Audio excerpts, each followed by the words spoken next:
Everything you do here, here, or here goes in here and ends up here.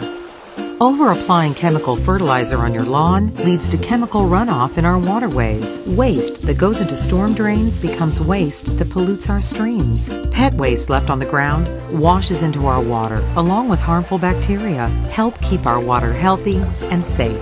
Remember, if it's on the ground, it's in our water. Learn more at mark.org.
Good evening. We're going to go ahead and call this meeting to order. We have about 1,000 items on the agenda, so we're going to start moving along. Roll call, please. Okay, Councilmember McGrone and Councilmember Fitzgerald are both absent. Okay. Councilmember Alvarez? Here. Councilmember Clark? Here. Councilmember Salinas? Here. Councilmember Click? Here. Councilmember Safer? Here. Councilmember Bailey? Here. And now the Pledge of Allegiance led by Councilmember Alvarez.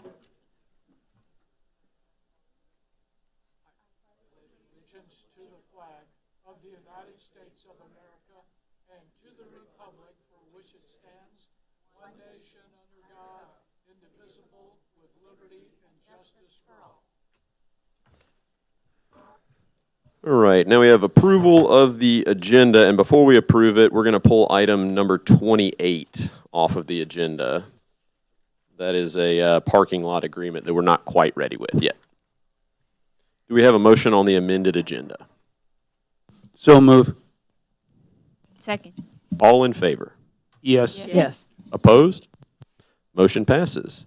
Item 5, comments from the public. If you're a member of the public wishing to speak, please approach the podium, state your name and address for the record, and limit your comment to 5 minutes, please. Good evening. Good evening. My name is Matt Stuppy with Stuppy Incorporated, a business at 12th and Clay Street. So I'm here for the North Kansas City Business Council and would like to thank the City Council, new mayor, for having us speak. That's a very, very good thing for us to be able to do. I don't think I've been to a City Council meeting since Clark Ferguson was mayor, so it's about time. It's been a minute. So, and then Rich Groves, who set it up, I was really honored that he asked me to come and speak tonight. First off, North Kansas City is really important to our business, and it's just some of the basic stuff, the fire services, the police, we've had to use from time to time. And the access that we have throughout the metro is good for our business and customers, and also just the opportunities our employees have during work at lunch or after work if they want to go do something. So it's really nice, and the best thing for me is I can take care of all my stuff on my lunch break. I got everything I need. I got my dentist, I got my orthopedic surgeon, I got everything I need here in town. So all is good there, thank you. Little Stuppy history. We were founded in 1873 in St. Joe, Missouri by L.J. Stuppy. I am now the 5th generation in the business. At the beginning, we grew flowers and had a florist business in St. Joe, and then expanded to wholesale floral from that.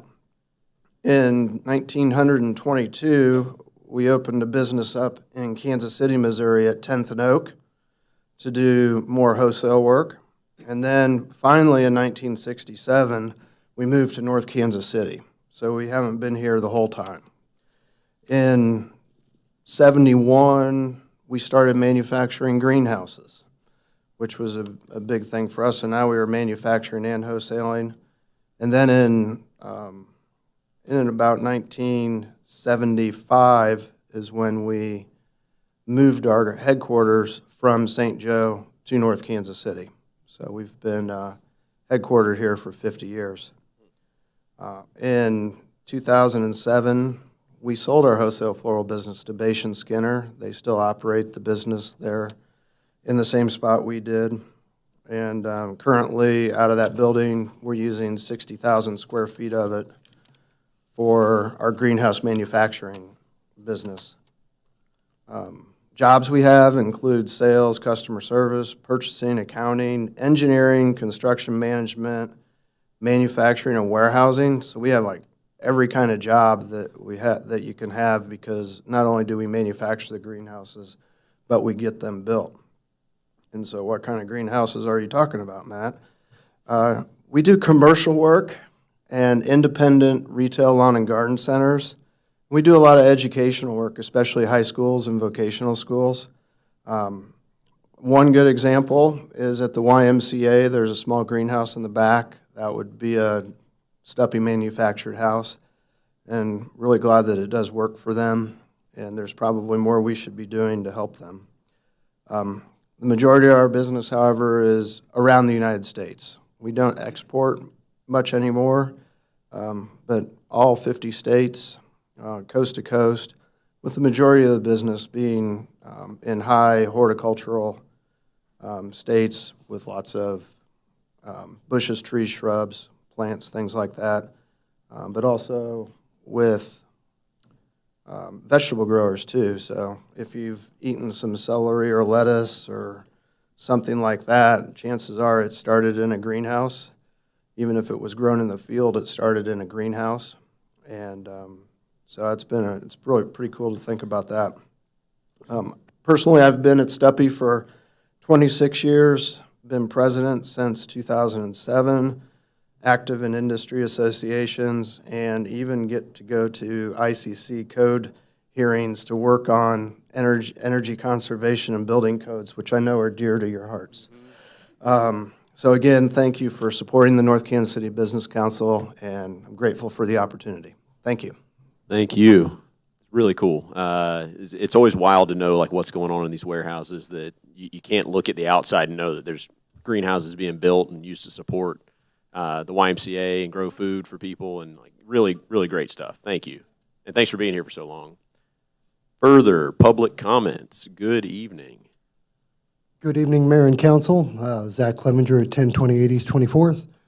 Just short and sweet, here to, again, express my support for item 21, at least for fixed route service with the KCATA, and looking forward to you guys discussing about the on-demand and what you guys are going to do. But certainly, we've tried to provide the numbers and the data that supports some sort of fixed route service, so hope that you'll consider continuing that for the next year. Thank you. Thank you. Further public comments. Seeing none, we're going to move on. Oh, Dylan, all right. Hey, I appreciate it. good evening. Thanks. My name is Dylan Kane. I live at 715 Armour Road. I wanted to just give a couple of quick comments tonight.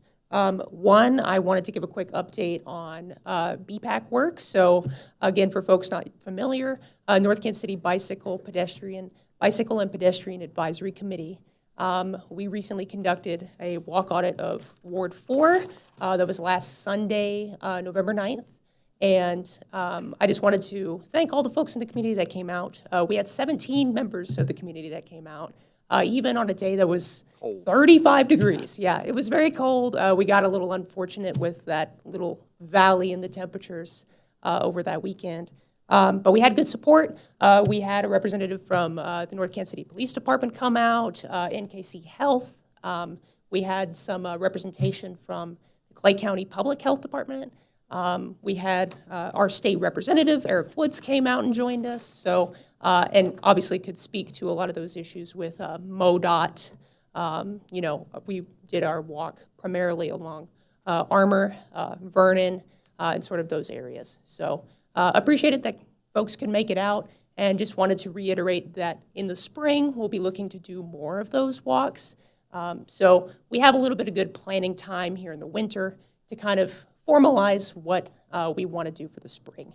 And similar to Zach's point, I also just wanted to give a quick comment on public transportation.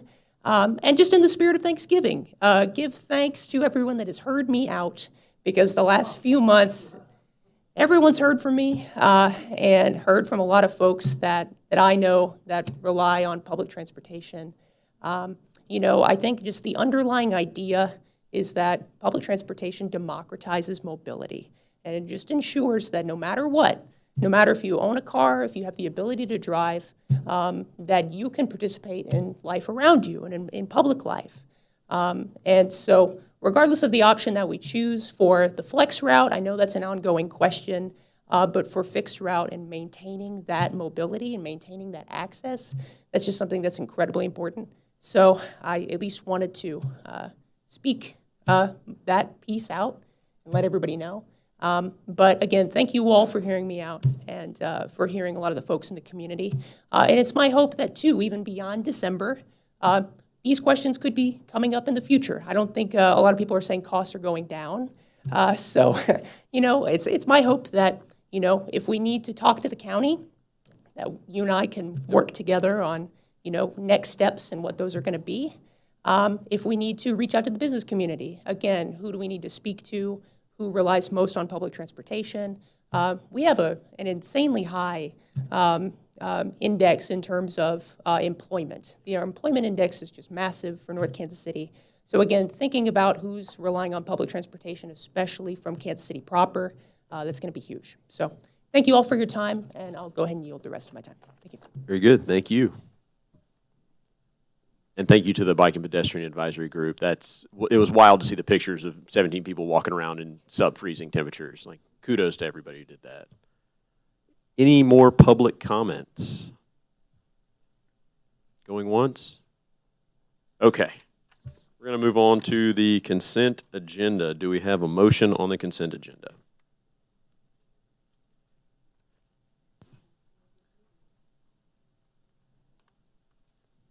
Does anybody want to make a motion? I move to approve. Second.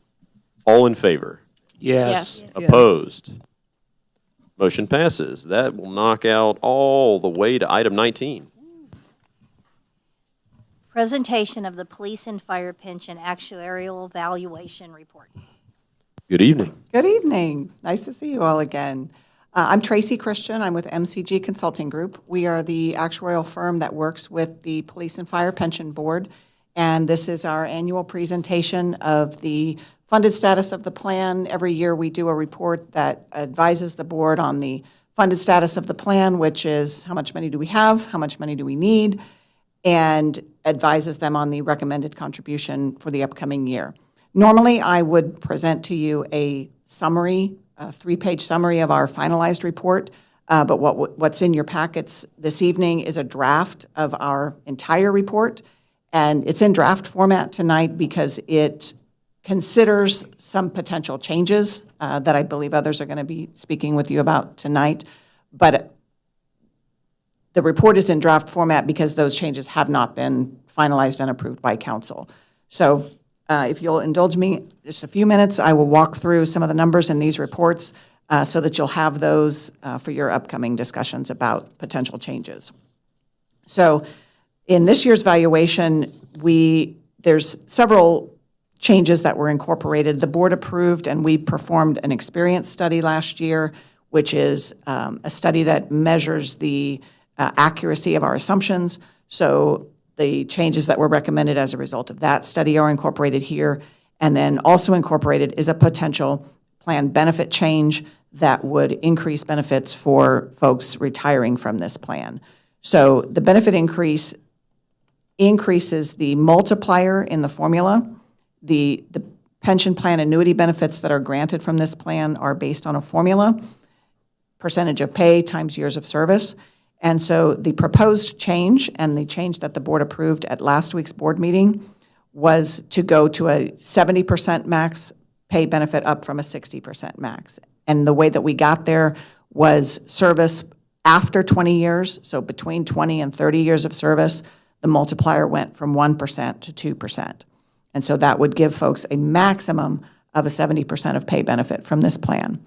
And so we presented this report to the board last week, and we basically wrote this report assuming that this benefit change went into place so that the board could see all of the potential impact on the funded status, on the recommended contributions, and on the projected recommended contributions that we typically show on page 5. And so what page 5 shows, there's a lot of numbers on that page, but if you look at the numbers that go all the way across the top, that first row of numbers, that's the current valuation year. So we have an expected recommended contribution of $651,000, but we expect the tax contribution levy to more than cover that. And so in that middle column, that additional recommended column, there would be no additional recommended contribution assuming this ordinance change passes. And then projecting forward, if you look down that column, because we're not only increasing, it isn't just the benefit formula that changed. Another change that was also approved was an increase in employee contributions to the plan. Currently, participants contribute 3.1% of payroll to the plan. The ordinance change also increases that employee contribution portion from 3.1 to 6%, so almost doubling the employee portion of the contributions that are made on a payroll basis. And so what this valuation shows is that all the way to the right there at the top, we're still sitting at 100% funded. If you look down that far right column, the funded status is still projected to improve over time as additional contributions come in, and that for the foreseeable future, we would not anticipate an additional recommended contribution as a result of this ordinance change. Also wanted to point out, the valuation looks at payroll that is for the plan year that just ended. The valuation itself doesn't look at actual future pay. We make assumptions about future pay, but we know from our conversations with the board that we anticipate some pay increases that may go above and beyond our assumption for the upcoming year. And so the question was asked, does that impact these results? And so there's a temporary exhibit, which is on it's a temporary page 6, that where we added in some additional pay to confirm that that additional recommended column still stays at 0. That even because while the benefits increase with pay increases, so do the employee contribution percentages at 6%. And so we wanted to confirm for the board and for you all that even with this ordinance change, we're still looking at no additional recommended contribution for the foreseeable future. It's always important to note our calculations are based on assumptions. We're projecting into the future based on a 6.5% rate of return on our trust fund. We are assuming what's going to happen, that 6.5% will be earned every year into the future on our fund. It's never exactly 6.5%. Some years are more, some years are less. But these projections assume that all of our assumptions are met. If something catastrophic were to happen, of course, that would change our results. But that is, again, why we come and present these to you every year. It's why we incorporate an asset smoothing method so that one extremely good year of asset performance or one extremely bad year of asset performance doesn't wreak havoc with our projections and with our recommended contributions. I won't walk through the entire report unless there are questions. Do we have any questions? I got all my questions out during the board meeting, so I appreciate the report. Going once on questions? Nope. All right, you've done a phenomenal job. There are no questions. Thank you so much. You bet. Thanks. All right, moving on to item 20. Consideration of an ordinance approving changes to the North Kansas City Police Officers and Firefighters Retirement Fund. Bill number 7951, ordinance number 9748. All right, this one is, so based on the report we just saw, this is looking at increasing the benefit, as was said, from 60 to 70%. The bottom line is there's no additional burden to the city to cover the cost to keep the plan fully funded.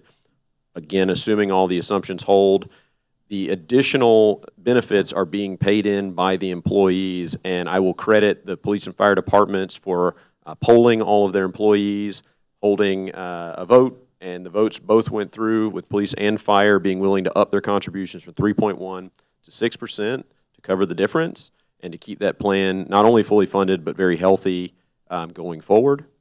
And so are there any questions on what's being proposed at this point? Anything I'm missing? Okay, so we have an ordinance on, so we need okay, go ahead. One question to both police and fire. Is this going to help with recruitment?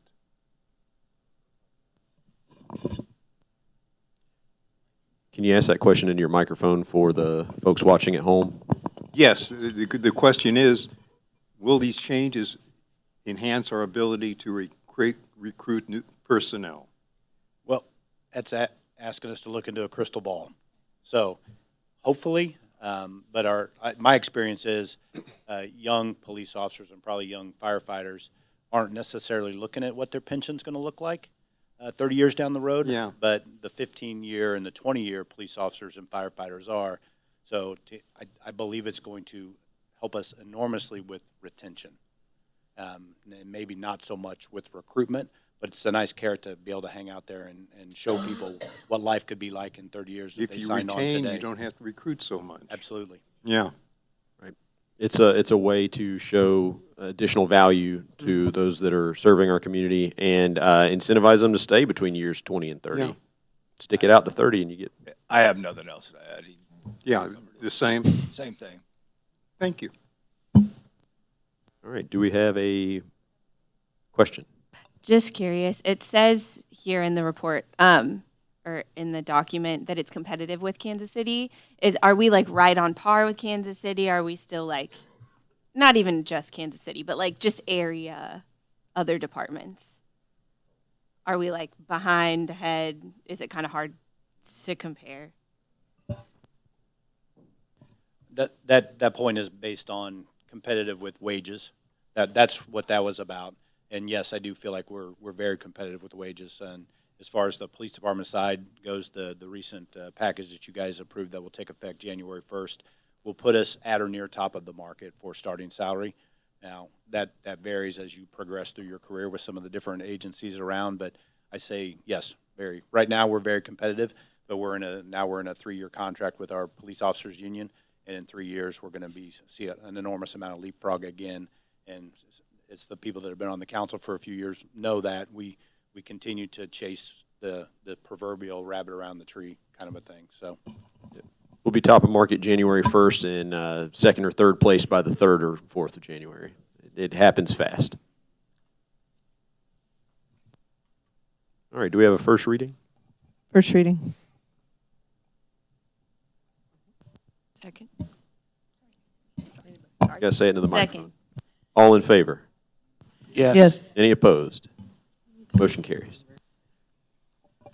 An ordinance amending Chapter 2.64, Police Officers and Firefighters Retirement Fund of Title II, Administration and Personnel of the Code of the City of North Kansas City, Missouri by amending Sections 2.64.060, 2.64.120, and 2.64.200 of said chapter. I move that Bill number 7951 be placed on second and final reading and pass as ordinance number 9748. Second. Call the roll. Councilmember Alvarez? Yes. Councilmember Clark? Yes. Councilmember Salinas? Yes. Councilmember Click? Yes. Councilmember Saper? Yes. Councilmember Bailey? Yes. An ordinance amending Chapter 2.64, Police Officers and Firefighters Retirement Fund of Title II, Administration and Personnel of the Code of the City of North Kansas City, Missouri by amending Sections 2.64.060, 2.64.120, and 2.64.200 of said chapter. Item 21. Discussion regarding calendar year 2026 public transportation options. All right. So if you've been watching or keeping score, this has been an ongoing discussion since, I don't know, 2010 or so. It's just always something that we're talking about, always a problem we're trying to solve, and you've heard public comments on the matter. And so I wrote an email and sent it out to council ahead of the meeting so that they could consider what's being proposed here and what the discussion has been up to this point. There's been a lot of meetings between different entities. And so I'm just, in full transparency, I'm just going to read it out here. So follow along with me. We'll start with the bottom line. North Kansas City cannot continue to cover the cost of KCATA service as it continues to increase. Now, this is not an indictment on the ATA. Things are just getting expensive. We need a price reduction to continue funding fixed route service as it passes through North Kansas City. Between stops within Kansas City, Missouri. We need to give direction to the KCATA tonight for our 2026 contract. This is the final meeting that allows the ATA board time to approve our contract because it must be signed by year-end 2025. Now, there may be some flexibility in all that to have a little bit of back and forth. Context, 2023, North Kansas City paid $368,000 total for 2 fixed routes, the 201 and the 238, and a MetroFlex bus that only drives within North Kansas City. Now, this is after subsidies from state, federal, and some COVID funds. The very next year, a new calculation method was implemented for Enclave City contributions. We've heard this called the miles and hours contribution and the fair share doctrine, I guess. Our price then skyrocketed to $2.2 million top line. After some pushback, and the price then dropped by 50% to $1.1 million. This was a 50% reduction for Enclave cities. Enclave cities being us, Gladstone, and I believe Raytown at the time. The remaining ARPA funds, this is COVID relief funds along with some other stuff, state and federal money, dropped the price further, and we ended up paying approximately $575,000 in 2024. The following year, our portion rose to $770,000. That was this past year, 2025. The proposed amount for 26 is just under $1.1 million. That is our cost. It splits roughly $600,000 for the 2 fixed routes and $500,000 for the MetroFlex bus. Again, we pushed back and have identified an option as an alternative. That is the guest rideshare service as an alternative to the MetroFlex at a substantially lower cost of $90,000 per year. Now, this is a different service. We've talked about that last week about what exactly it looks like. KCATA staff has graciously offered us a short-term MetroFlex contract at $12,000 per month for 3 months to bridge into a new service. That could also look like some options to renew depending on how things are going. That still leaves us with a $594,000 price tag for the 2 fixed route buses, the 201 and the 238. To be clear, whether we contribute this money or not, the buses will have to drive through North Kansas City along their routes. With Gladstone leaving the network, this would punch another hole into the Northland fixed route network, which I do not want to happen. I recognize there are reciprocal benefits to having fixed route service in North Kansas City for residents of Kansas City, Missouri, residents of North Kansas City, and businesses on both sides of the river. I believe North Kansas City should contribute to the ongoing operations of the network, but $594,000 for the fixed route buses is not a reasonable price for our 4.5 square mile city. So the proposal. I propose that we contract with KCATA and pay $350,000 for the fixed routes in 2026. This will keep the network together, allowing North Kansas City residents access to their jobs in Kansas City and vice versa. As fares return, hopefully spring into summer, those funds can be used by the ATA to offset the lower price point. I also propose we contract with Guest for $90,000 to provide the rideshare service across the 5 Northland cities. That's Parkville, Riverside, Liberty, and Gladstone, along with North Kansas City. And then we contract with the KCATA for 3 months with a 45-day renewal requirement to provide flex service. Guest has also offered to potentially substitute a similar service to the flex bus with a small fare, but those details remain unclear at this time. It'd be prudent to model this as a full-year cost at $12,000 a month or $144,000 a year in the event that we either renew or substitute a similar offer. So that brings a proposed expense of $350,000 for fixed route, $90,000 for guest, and $144,000 modeled for flex for $584,000 total. As a bit of a fiscal note, last year we had to make a transfer in from the gaming fund into our transportation fund. We did that for capital projects, but it points to the fact that our transportation fund is not able to fund all of our transportation needs, as well as road maintenance and upgrades to things like ADA ramps. And it's not good practice to be transferring in gaming money to subsidize an operating fund. So I put all that out there.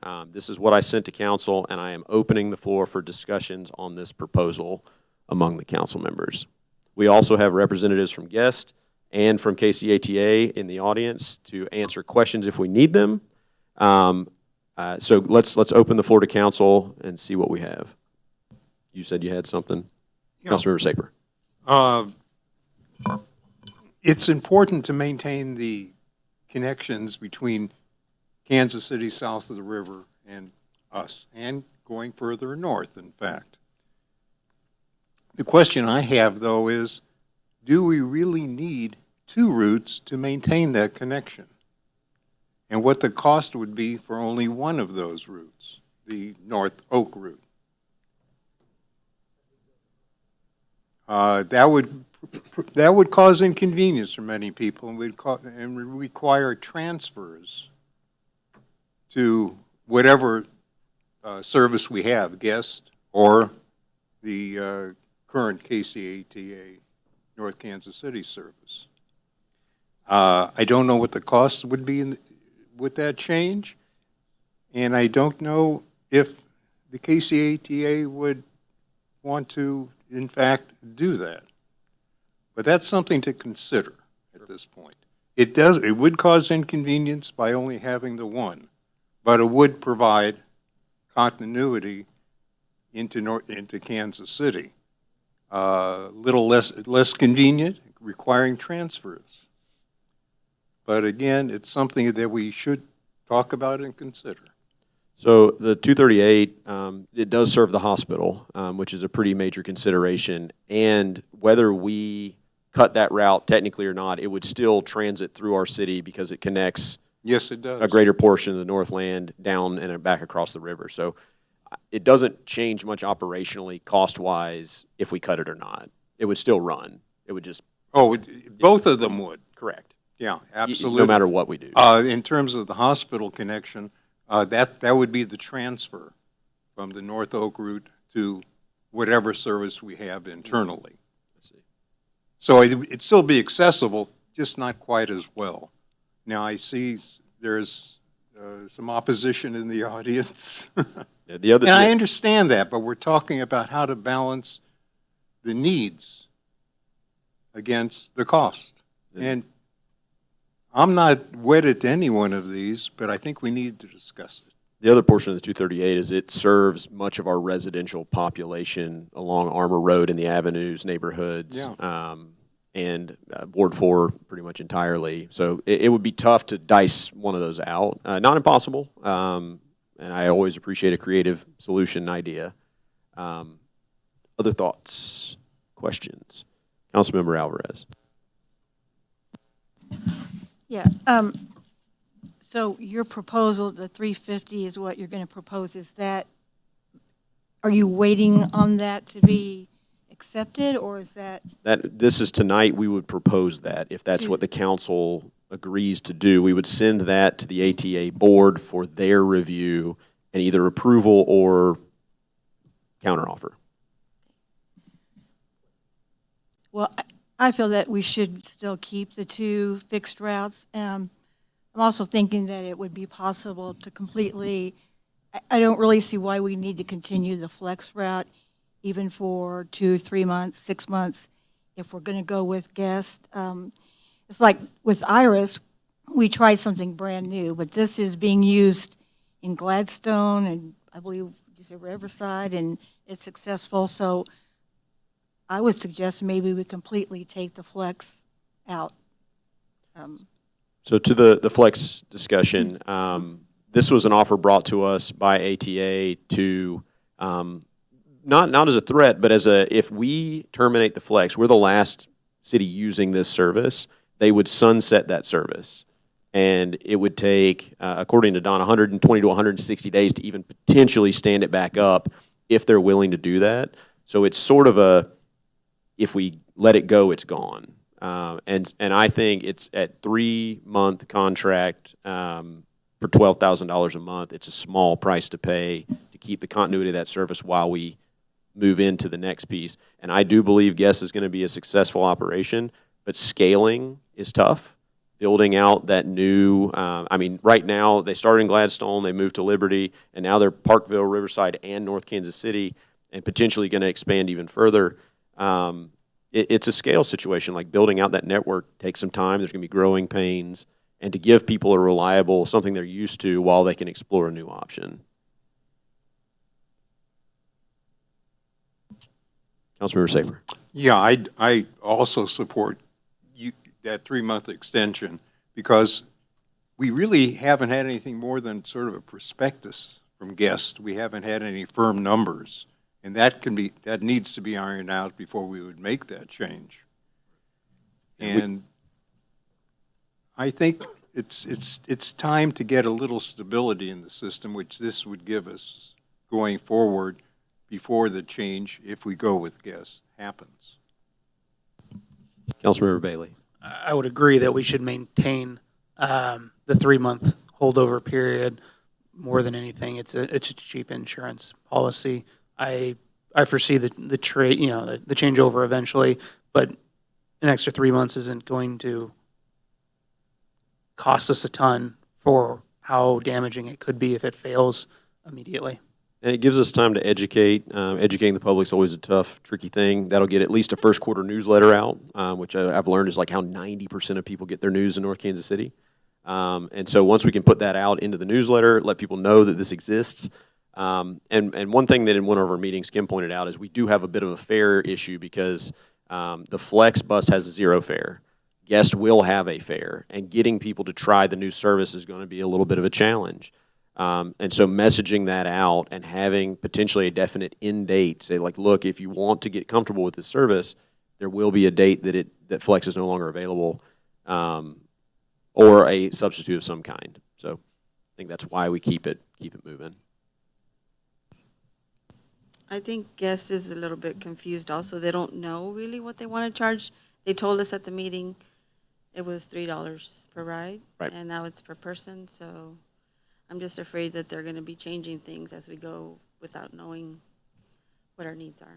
Yeah, we clarified that in the meeting that we had with them this past week, and it is $3 per person. And when they said that at the meeting, I think that was just a miscommunication internally.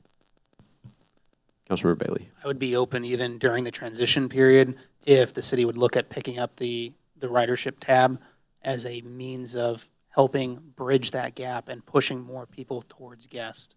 I don't want that to be the reason that people aren't trying it out, is the $3. I can't imagine total dollar spend that amounts to a significant amount for 3 months.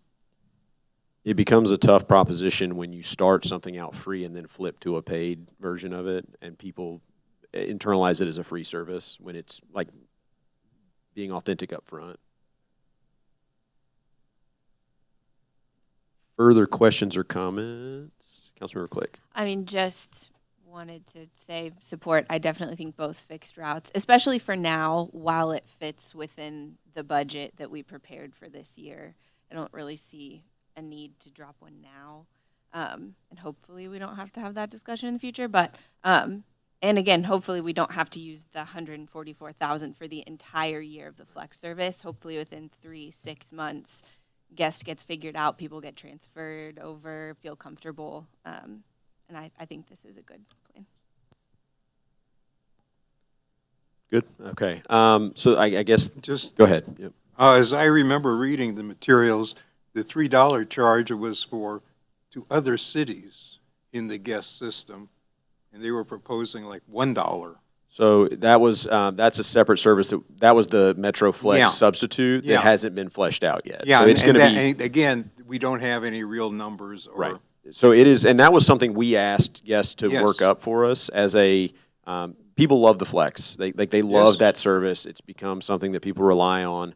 And what can we do to proxy that if there's a lower cost point to be had and return fares sooner than later? Because that's been something that has been asked for a number of different reasons, a small fare returning. And so that's what that one was in the memo that we have attached. But it's not, I'm not proposing that right now because it hasn't been, I fully support continuing the Flex or something similar to it forever. Forever. Okay. So what this leaves us right now is, and Don, I appreciate you suiting up and showing up.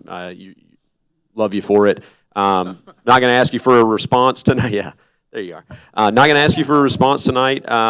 If you can take this to the board, there may be some pushback, some discussions. Happy to meet with you this week and see what we get back from them.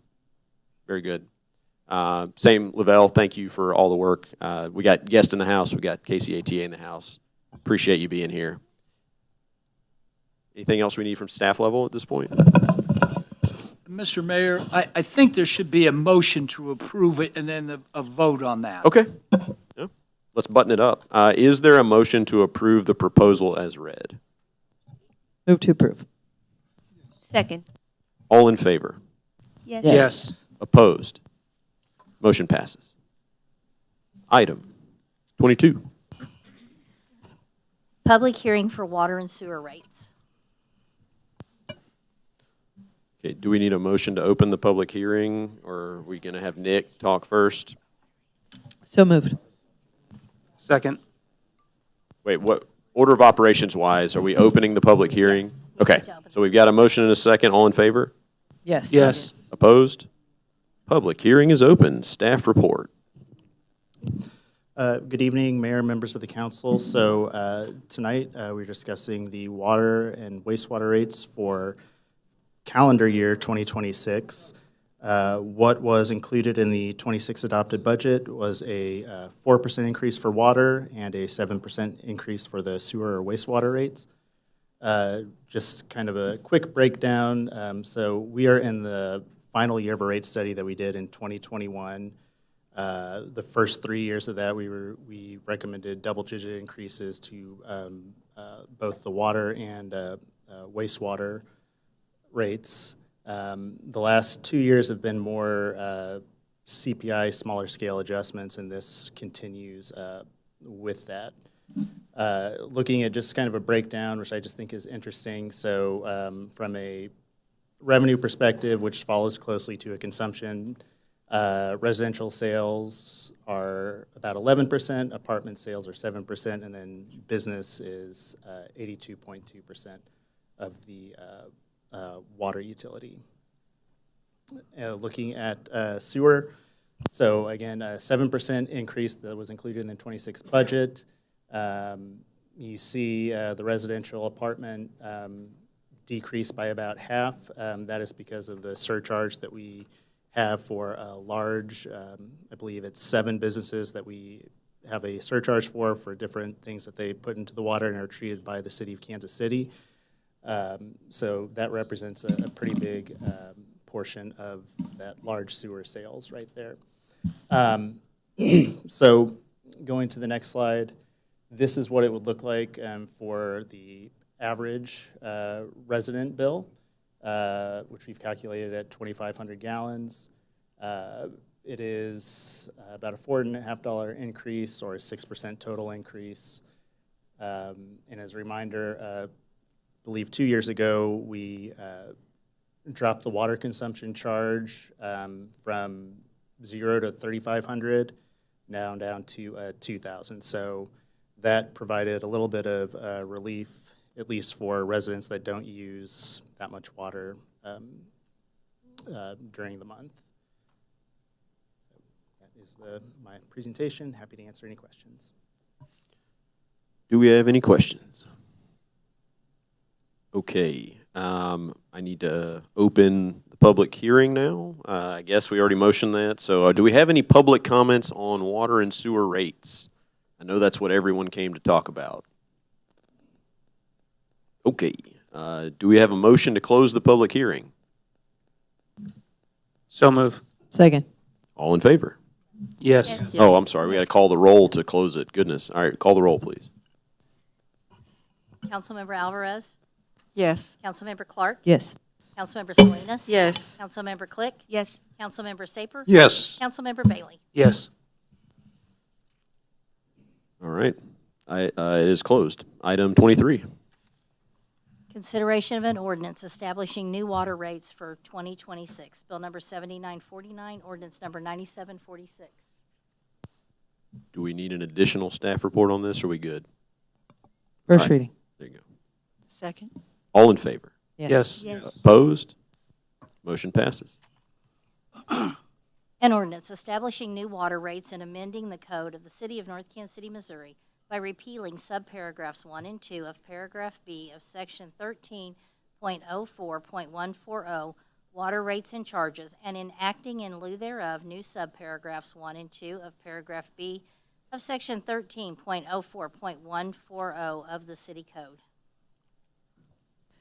Move that bill number 7949 be placed on second and final reading and pass as ordinance number 9746.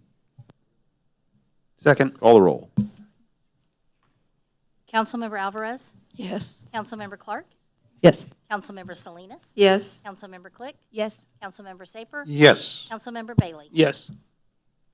An ordinance establishing new water rates and amending the code of the City of North Kansas City, Missouri by repealing subparagraphs 1 and 2 of paragraph B of section 13.04.140, water rates and charges, and enacting in lieu thereof new subparagraphs 1 and 2 of paragraph B of section 13.04.140 of the City Code. All right, let's do it again. Item 24. Consideration of an ordinance establishing new sewer rates for 2026. Bill number 7950, ordinance number 9747. First reading. Second. All in favor? Yes. Yes. Opposed? Motion passes.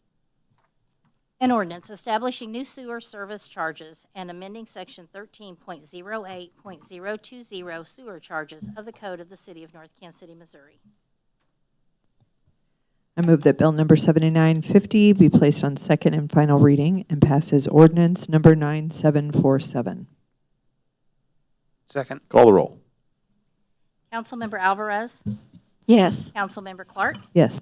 Councilmember Salinas? Yes. Councilmember Click? Yes. Councilmember Saper? Yes. Councilmember Bailey? Yes. An ordinance establishing new sewer service charges and amending section 13.08.020 sewer charges of the Code of the City of North Kansas City, Missouri. Item 25. Bike Walk KC presentation and discussion of calendar year 2026 services. Good evening. Good evening, everybody.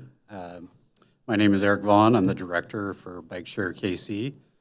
It's good to see you all again. I have prepared a brief report for you as well as outlined some options for possibilities for 2026 as we prepare for another great year as well as hosting a major event here. First item, we are working on a rebrand. KCATA has chosen to not continue our partnership as a sponsor going forward. I'm sure many of you have followed a lot of the news going on with them. So we're moving away from the Ride KC brand.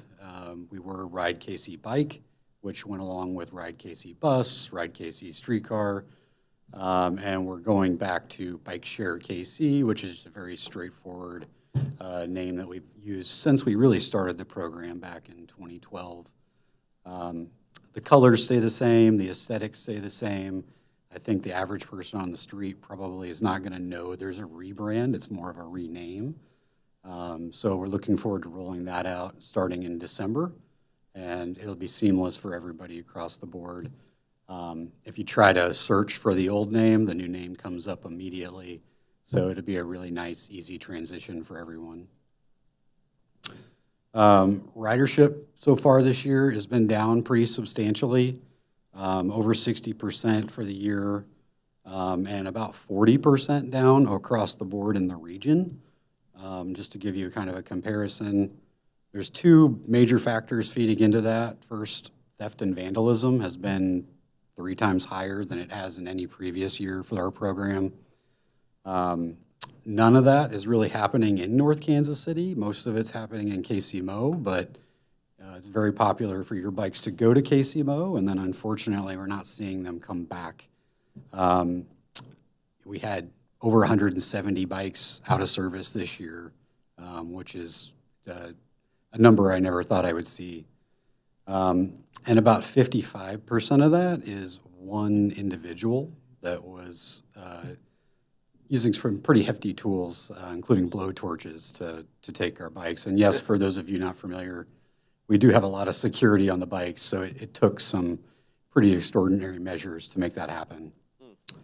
The good news, though, is that individual, we were able to work with KCPD and get that individual arrested in September, which alleviated pretty much all of the issue. Since then, we have gotten deployment levels back up.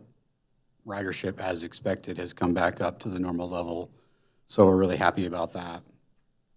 All the bikes were replaced at no cost to the city, so that's something that we handled 100% in-house. The other factor for ridership being down is, you may recall, As we discussed last year, we implemented a new parking convenience fee.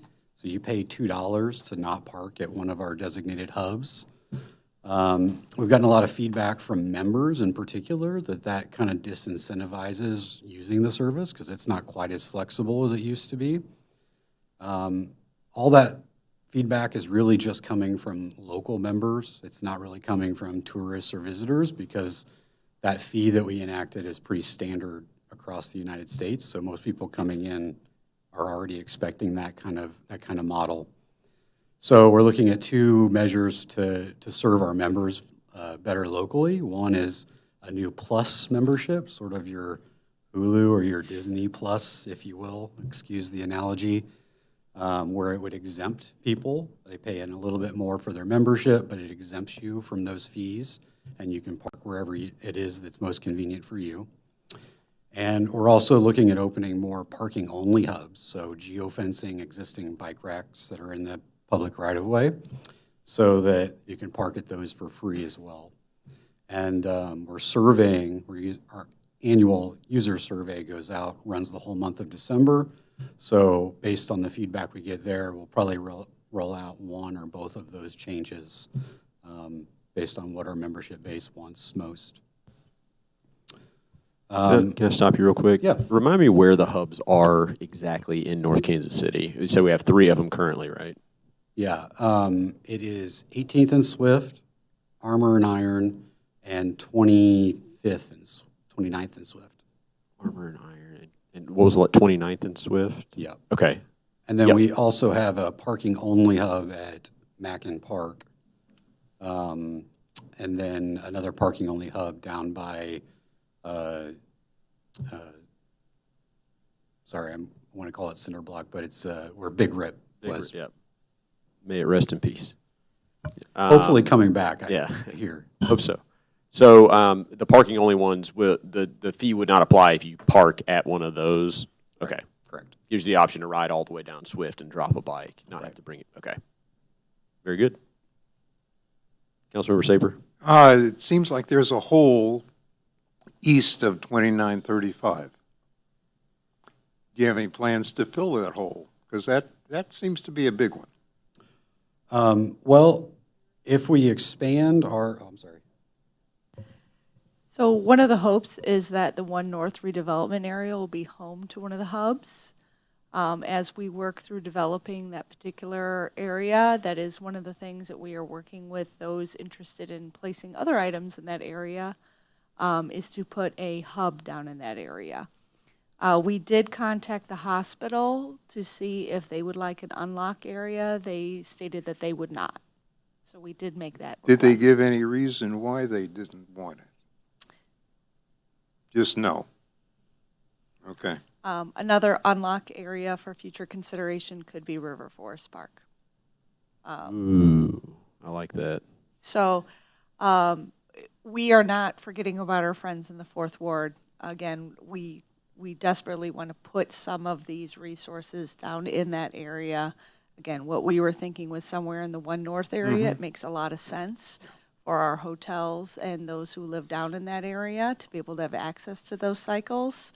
And then again, for River Forest Park, that could become an unlock area once that park is complete. Those are two changes that do need to be made. And if we institute a higher level of parking-only hubs this next year, then that would be automatically available when we would work with staff to coordinate those locations. And to Kim's comment about One North, we have had a lot of success working with real estate developers to sponsor these, so it's our hope that they'll come on board for that as well. Nice. So this evening I've outlined a couple of options for this next year, including some potential opportunity for expansion. You may recall this past year, you all purchased an expansion fleet of bikes with some grant money that we had brought to you. So there's 25 electric bikes and 3 hubs possible for expansion. So I've outlined 3 options. The first being that we just maintain sort of the status quo with the current fleet of 30 bikes and 3 hubs. The second being putting those bikes, those 25 bikes and 3 more hubs into service for the year going forward. And then the last option is really a World Cup focused option where we could take those additional bikes and just deploy them for about a 2-month period to focus on serving the World Cup specifically. I'd leave it to you all in your discretion and how you think that is best served. Hopefully, if we are able to expand some hubs, I would love to see them in Ward 4 as well. Well, I thank you for the presentation, and I would go ahead and put a strong favor on the World Cup option to expand for that time frame, especially as demand and rides come back up post-vandalism. People internalize that, hey, the bikes are back, and that we got the guy that was doing all the stuff. We got him. Thoughts from the council? Councilmember Bailey? So I'm doing some quick math here. I see 165 rides this year. Is that about on order correct? No. I didn't add these up. I should have done that in that column for you, but you had over 160 in a few months. Where are you looking? North Kansas City average deployed, far right. Oh, that's the deployment number. It's the number of bikes in service. Bikes available. Gotcha. That's to illustrate the big dip when everything was getting Yeah, it certainly does that. hacked up and blowtorched at the worst possible time. Goodness. I'm just trying to figure out how many dollars per ride we're spending. And clearly I was using the average deployed, but even the e-bike trips, I suspect it's a very high cost per ride. I would have to go back and do the math on that myself, but what we do see is, with bike share, it gets a higher fare box recovery rate than most public transit modes. We are hovering around 20-25% fare box recovery rate in an average year.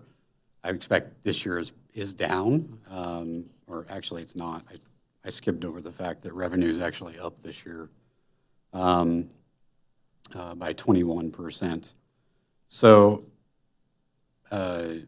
that's all to say the cost efficiency of bike share is highly competitive with public transit modes. And I love the bus. I don't know if ATA is still here or not, but those types of modes are traditionally in the 10 to 12% fare box recovery range, which bike share nationally consistently outpaces. And some of those are transportation methods of the last resort, right? People may not have who take the bus may not be able to ride a bike. So I'm just wondering, should we be considering, this is $50,000 that we're spending for a relatively low number of people. I don't know if is it really something that we want to subsidize? I would be open to not. Part of, I think, the low number of rides is related to what he points. So if you look at the number deployed on the right-hand chart, it goes down and then it pops up to 27. Now, weather's also great in October, but when the more bikes are deployed, you're getting more people riding them. And the year before, if I remember correctly, we just saw like an absurd number of rides. Like we were just seeing lots and lots of people taking bikes around town. And this is substantially down, and it does kind of correlate to the amount of bikes deployed. And so doing cost per ride this year, I would imagine this year's a bit of an outlier. It would be useful to have 2024 data here as well. But I mean... It's still over 10, right? Even using the best month of October at 400 rides at $4,000 a month, that's $10 a ride. What you got, Kim? I've got the numbers from calendar year 2023. These are across all 12 months. We had 3,407 rides, and in 2024 we had 5,249 rides. This year we are on track. The numbers significantly dropped off, which is one of the reasons why we contacted Eric, and then he alerted us the fact that a lot of our bikes were damaged for a good sum of the riding season. Right now, to date, at least the numbers that have been shared with us, we've only had 1,120 rides. So we are down almost 4,000 rides. But again, I think a lot of it was due to the bikes not physically being in town to ride. I said, that was in last agenda packet if you wanted to look. I try to keep like a side-by-side, because I like to see how many, are people using these assets? Are they not using these assets? Is the network growing? Is it not? So when we started to see that the numbers had significantly declined, we reached out and asked him to come and say what's happening. And then he said, well, significant vandalism, unfortunately, is the answer. It looked like the numbers were growing year over year until this happened too. So I mean, I can't say it would keep growing. I've only been looking at it this year, but and without the context of maybe previous years, but it's been poor, and I've been wondering if, as we are in deficit, if this is the right choice. That's one person's opinion, and we have 7 or 8 up here. I'd love to hear everyone else's. Councilmember Clark. I mean, I can't help but notice that a lot of these numbers are way better than sometimes the KCATA numbers, and the cost difference is drastic. I do see people using these bikes. I did wonder kind of what had happened, and that makes sense, and it just makes you wonder how this entrepreneur of sorts that's now in prison, or maybe not, I don't know where he's at, or they are at. But, it is hard because we were increasing usage, and I think to kind of pull the plug on it on a year that we plan on having lots more people, anticipating lots more people to be able to kind of come in and need an alternative to sitting in traffic, in a car. I think this isn't the year to kind of pull the plug on it. I think we see if there's a bounce back recovery and then have a better evaluation moving forward, because just looking at the numbers, spiking to 392 once they got kind of more bikes deployed tells me that, obviously it's going to get colder and things like that, but yeah, I don't think we cut this out now. I would support going forward on this. Councilmember Saper.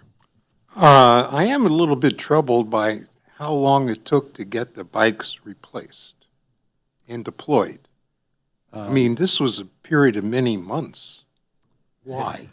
It actually occurred throughout the year. We were continually replacing them. We were losing them faster than it was possible to replace them. It was a real thorn in my side, to be kind about it, that we couldn't get quicker action from Kansas City, Missouri Police Department. And I know that their property crimes division in particular is very much underwater. So it took us a long time to get attention on it, much longer than I would have liked. But we were replacing them. That's not my question. My question was, it seemed like you took a long time to replace the bikes. Why? They were replacing them. They were being blowtorched faster than they could replace. The guy was just doing it on and going and not being caught or arrested until September. Was there, and then October is when it spiked back up. Well, I go back. Was there a supply problem, that the vendors who make these bikes were having problems? Well, it takes me 90 days to get an order of bikes. And so every time that, we place an order, I get the bikes 90 days later. And so we were just playing catch up all year long. All right. Go ahead. Sorry, is this situation, obviously you caught this specific individual, has this ever happened across the country? Is this like a common occurrence to lose this many bikes? Because it's great that this one person isn't doing it anymore, but it's always possible. And I know you can't answer that necessarily, but has this happened in other cities? It's not never happened. I mean, I can't say it's never happened. It is not common. The highest amount of bikes we've lost in any previous year is about 50. And so we were, over 170 this year, which just really made things difficult. Councilor Saber. As a follow-up, is there any way to speed up the bike acquisition process, should it happen again? And it very likely will. That's a good question. I would have to talk, more with our vendor about what might be possible. I can tell you that this was also a difficult year just in terms of the supply chain. which, you know, is not unique to our industry. The supply chain all across the country this year was struggling. Yep. But 90 days is typical for us.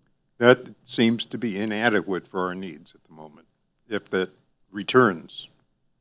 It's hard to plan supply chain on a Black Swan style event. Like, this is not something that, 170 bikes being pulled, and I mean, on an average year, we're looking at 50 or less. Well, it may not be a black swan. We have to think about that and think about the future. And we don't want to repeat of this again, this lack of availability. Right. And what I'll say, too, is that our vendor has been diligent about building in additional security measures to the bike.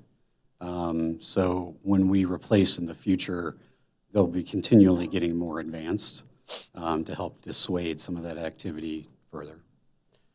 How many bikes do we own as a city? 30. 30. And I've Go ahead. replaced more than that, so yeah. Right, yes, thank you for that. So I'm looking at the 30 and then the 25, or even the proposal for 50. That's our 30 bikes plus 25 from where? The 25 came from the Carbon Reduction Program grant. Okay, but are those our bikes sitting in reserve? Correct. So we own 30 active and 25 on reserve? Correct. Okay, that's what I was checking in on. And those are, the bikes go here and there and everywhere. I imagine the 25 are tagged to us because they age out and all that. So thank you for replacing the bikes of ours that were arsoned in another jurisdiction. Okay, do we have any specific, again, I'm in favor of the option, the 3, I guess, the World Cup expansion for 4 months there. Councilmember Bailey has a different take on it. I see some head nods. Councilmember Alvarez. Yeah, I would agree that this summer it would be important to get the additional bikes. I think it does seem like it was kind of an isolated case, kind of a weird thing. It's not likely that it would happen again, so it's just one of those things, and it took a long time to get that person to stop. So I think it's kind of an isolated case. I would like to move forward and then have the additional bikes for the summer. Okay. Do we need some sort of motion on this, or what do we need? Just Thumbs kind up? of a head nod, some direction, and then we'll work with Eric to bring forward a revised contract for services on your next agenda. Okay. So it sounds like the most favored that I'm getting head nods on is bikes and World Cup expansion. Thumbs up? Thumbs down? All right. Very on the record. Anything else you need from us at this point? No, thank you all for the partnership. This is the first year since 2012 we've ever seen ridership drop at all, so I'm confident we'll do better next year. Let's bring it back. Yep. Appreciate you. Thank you. All right. Item 26. Presentation of the Source Water Protection Plan. All right. This is, we're going to bring our friends up to the podium. Come on up. This is something that's been in the works for a very long time, and I've asked them to kind of go high level across this, but if you have questions, feel free to ask them. This is something that like literally goes under the surface and is very important in North Kansas City. So let us know what you got. All right. Hello, everybody, members of the council, Mayor Smith, thank you. Well, I was going to go ahead and just start on page 1 and read through this document, but you said keep it high level, so I'll just stick with the slides today. So my name is Jake Rummerfield. I'm an engineer at McClure and at 17th and Swift. And I just want to start by saying I'm grateful to be given this opportunity to represent the Source Water Protection Committee team that has worked on this project over the course of the last 18 months to bring this thing to the final draft form that it's at. So just thank you to all the members of staff that have worked on this, council members, and representatives from some of the major business stakeholders in the city.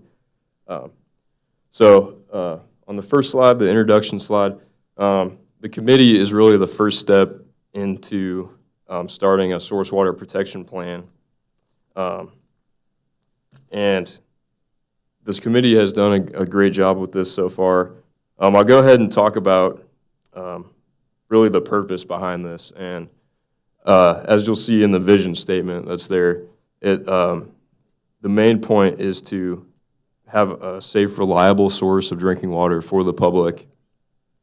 And the main goals behind this are public protection, first and foremost, resource sustainability, efficiency, and community leadership and involvement. And this plan touches on all of those. And the report details the factors that influence our source water, some sources of potential contamination, how to protect against contamination of our source water, and how we will implement the plans of this report. So I'll go ahead and move to the next slide. And this is a diagram that shows kind of a profile view of North Kansas City. And you'll see some of the distinctive features of the city, the railroad there, symbolized by the little train, the levee, the river. And you'll see that our source water, we get it from the underground aquifer of the Missouri River. And the wells, which are those two white columns there, are shown to draw the aquifer's water up into our treatment system. And those little colorful blobs you'll see there are to represent the contamination that can occur under the ground from either manufacturing facilities or industrial operations.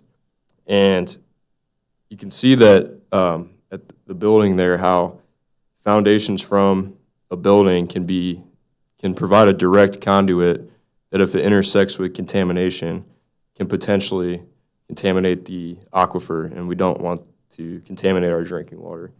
So that's really why this is so important. And so the next thing that we'll show is we'll go into the source water protection area.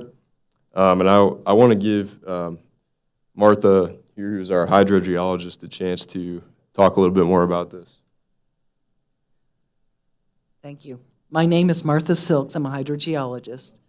A subcontractor to McClure was LRE Water, which is a water resources consulting company. And what we did is we took a USGS model and we refined that model, which had been refined also previously by Black & Veatch for the city of Kansas City, Missouri. And it represented the whole metropolitan area water usage, groundwater usage. We refined that to center on your well field, and then we back calculated time of travel from your well field out to 5, 10, 15, and 20 year. That black outline that you see that looks sort of like a D is the outline of the 20-year time of travel. That is what USGS uses to establish a source water protection area so that you can look at land uses and protect your groundwater source water for a certain period of time, a 20-year time of travel.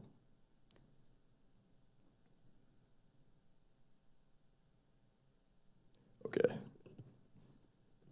And then, as you can see, there's the red line there, and that's probably the first thing you'll notice when you look at this, and that is just taking that 20-year time of travel boundary that she mentioned and just making it an easier boundary to look at and know exactly what is in that area. It's easy to follow. It's a square to just simplify it a little bit more. So that's what the committee is using based on the proximity to the wells that are the green dots there and the treatment plant that is the blue rectangle. And so and that boundary is really just shows the direct influence that can go into our source water. So now to talk a little bit more about a process that would occur as part of the guideline that this report implements. So part of it is community involvement. So we actually did have a public open house a month or two ago to get some public comments back, and so it was good to have members of the community show interest. I know I saw some of you council members there, and it was we got some public feedback and just things to think about moving forward, which was good. People were definitely interested in seeing what this is all about. And I want to talk a little bit about how this program is efficient by using some of the requirements for a new development that would go into this source water protection boundary, and use some of those requirements at the city level. And for example, like an emergency response plan or a spill prevention plan, site waste management plan, regulatory substance inventory report. These are all documents that are provided, required by the EPA, that will also be provided at the city level. And I'll let Kobe go ahead and explain a little bit more about this. We wanted to keep it short so that I wouldn't speak, and so that's why these two are speaking on my behalf. I'm Kobe Crowell. I'm with McClure. So part of bringing all this process together, what we want to do is it's going to be used, there's two pieces of this. One from a planning level and the second from a permitting level. So the planning level is somebody wants to do something within the boundary that we are proposing. They bring their project in, and there's a mechanism, a trigger of sorts, for staff to see, okay, that's within our source water boundary. What do you plan to do? And so it's just a matter of, this is what we're doing. We're going to have these type of chemicals or something within our development. And so that becomes then an opportunity to create a partnership. Well, what are you going to do to help us partner together to make sure our source water is protected? So as Jake mentioned, at least these 4 items, that's something that they would provide as part of their project that's been signed off by EPA or the state that also the city can have. So there's a piece there that we need to work with as we move on to create that process, how that actually works, whether it's through application, through other meetings or so on. But that's something we'll need to do. The second piece is the actual permitting piece. So it gets approved through the planning piece, and now they're ready to permit to build their project. They bring in their plans. The thing you want to do is see how's this going to affect our source water based on construction. And so we want to review that construction, whether it's detention, foundations, excavation of any kind. We want to just check and see to make sure that we're putting practices in place that we don't affect our stormwater system. So like as that original chart showed, if you got a big building that wants to put in some deep piers and foundations, that creates a source where stuff can just go right down in there. We want to see their construction methods such that if they dig the hole, they fill it up with the concrete or whatever they may use as they come back up to eliminate that kind of source. So there's other techniques we'll look at and do. That'll be part of Anthony's role as he moves forward to do that. But so I wanted to show this chart to the right.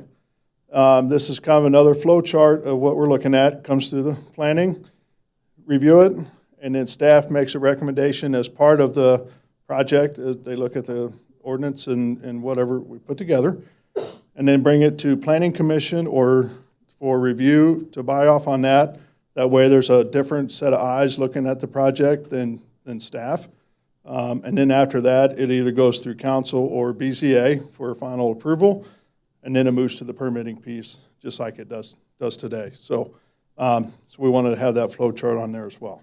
I will stop talking because I'll run out of time. Thank you, Kobe. So moving to the next slide, we'll talk more about the implementation of, here are what the next steps are to really get this implemented. Is why we're here is we're seeking your approval as the city council because we want to be able to take this to the next step and send this to the Missouri Department of Natural Resources so that we can get their approval, their comments back. This is all within the DNR guidelines of how we went about the process of starting to build this report. And so that's really the next step. And then we will be able to get their feedback and address it within the report.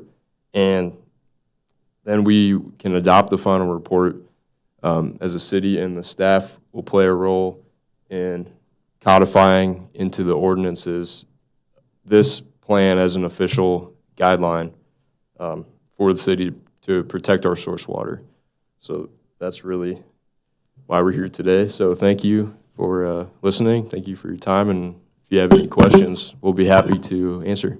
Very good. Thank you for the presentation. One thing as a note, many people don't realize that we don't drink from the river like all those river drinking people in Kansas City. We have our own aquifer, we treat our own water, and we take care of our own water source. So that's a really, really important thing here for future generations and for ourselves. We cannot let our water become contaminated. It is of the utmost importance. So thank you to the Source Water Group for putting this plan together and all the hard work that's gone into it. Councilmember Saper. You raised the question I've been wondering. Department of Natural Resources, DNR, you anticipate any problems? What will they be looking for? No, so they actually have guidelines that are on their website that we closely followed in the process of going through this document. We had meetings over the last year and a half as a committee, and we made sure that was what we followed overall as a guideline. So you've been in touch with them over the period of doing this study? Yeah, so based on their guidelines, that's what we followed, and we expect DNR to approve of what we've done. And if they just have any comments, then we'll be able to address that. Yeah, a lot of it leverages on, as he mentioned, EPA stuff as well. So like it's pre-existing regulation. This is just making it specific to us. I just wanted to answer as far as the DNR. Yeah. I did have some conversations. They're very happy you're doing this, and I don't anticipate any problems. Thank you. Please knock on wood. The other part, and for my limited time on this committee, is balancing the absolute need is to protect our source water with not being hostile to new development and how we're balancing that. And I think the committee took a lot of good feedback. They also had business owners, Bryce from Cinderblock, folks from Tnemec, participated on this, and we had an open house with business community. So being cognizant of the process for development to happen within the district, and then exceptions to come to Planning Commission and City Council, we will have still final say, but this is going to be checks and balances along the way. Councilmember Alvarez. Yeah, I just want to say to you, I was at several of the meetings, more or so in the beginning, and I just want to thank you for all your work, because I know you put a lot of work into it. Yeah, thanks for participating. I just want to add to this. The document itself, we want to make it flexible so that we don't rule anybody out, but you also have an opportunity for somebody that wants to do something, and then they present how we're going to help and be a partner with the city to protect our water source. So I think it's a great comment. Further questions or discussion on this?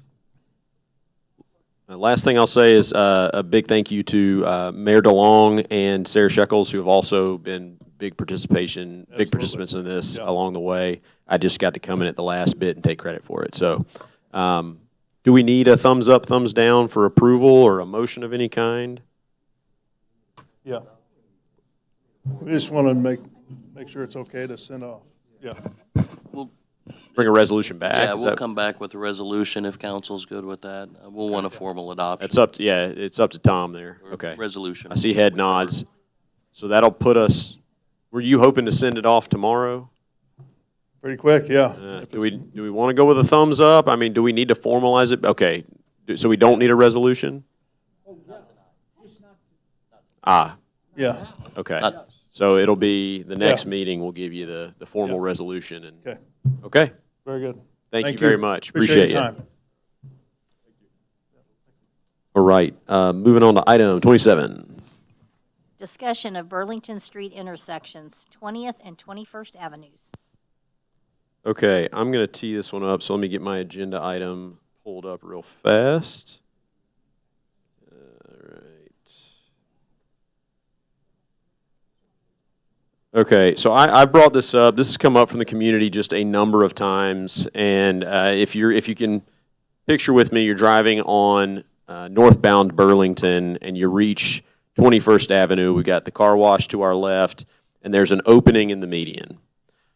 More often than not, I'll be driving north and somebody will hit their brakes as hard as they can and turn left through a no-turn lane median, blocking off traffic or waiting to cross 3 lanes of traffic, and it creates quite a dangerous spot. And I've heard from numerous community members, we've had some accidents there. And so what this proposal would be is to potentially close the median at 21st, where that left-hand turn is occurring, and then at 20th, so backing up a little bit, as people come out, and I am guilty of doing this, so don't come at me. I've done it where I've pulled out and then made a left onto northbound Burlington at 20th, and that's a pretty wiggly move. I know. And if I'm doing it, other people are too. Again, don't come at me. So, we have some friends. Normally, this would be done through public comments, but since we're so deep into a very lengthy agenda, I've asked them to hold off. We have a couple managers at the car wash. If you would like to come up and share your thoughts on this and its potential impact. And my goodness, these guys drew the short straw. They sat through this whole meeting. So, thank you. Football season just ended with my Oh, son, there you go, so there you go. perfect Tuesday to come on. Love it. Hello, Mayor Smith and the members of the City Council. Thank you for allowing me to speak. My name is Paris Powell. I am the General Manager of Russell Speeders Car Wash on 2020 Burlington Street. I'm here to share information that I believe is useful. As you can discuss the item of number 27 this evening concerning the 20th and 21st Avenue intersection on Burlington Street. Your memo outlines 2 safety issues on Burlington Street. That first is the 20th Avenue intersection, which has no dedicated turn lanes for either direction and continues to see vehicles making prohibited movements even with no left turn. But we do have the no U-turn signal right there present. The second is the 21st intersection where southbound vehicles have a protected left turn lane, but northbound vehicles do not. As this memo describes, northbound drivers trying to enter the car wash stack directly up down to northbound Burlington, which clearly is a safety risk. We agree with every one of those observations. We see that this behavior every day can cause we agree with every one of those observations. We see that the behavior every day because the car wash serves nearly 400 to 2,500 members / card members per day. And many of them approach from the southbound entrance. We understand the concern and we welcome the discussion. Our concern is that the closing of the meeting without providing an alternative will not make the northbound demand disappear. Those vehicles will simply continue to pass our entrance, make that turn at the light, causing Tnemec to have issues with their shipping, and then also possibly going down to that quick trip turn left and doing U-turns there or going through other parking lots as well. We respectfully ask that you, when the city initiates a proposed task order with the on-call engineers, one additional option would be to remove the island, which I know is probably like very not likely to happen, but kind of try to make the island how on southbound, how they have the left turn signal, if we can implement one of those there, maybe like a 4 to 6 car stack, to try to reduce the stopping of that initial traffic on the northbound entrance. This design creates a safe refuge for the left turning vehicles in both directions, reduces stacking in the northbound driving lane, and allows the city traffic engineers to address the documented safety issues without pushing the problem north into our intersections. As an added benefit, the proposed center turn lane also reduces long-term costs for NKC road management because the existing landscaped islands require watering, planting, and ongoing upkeep.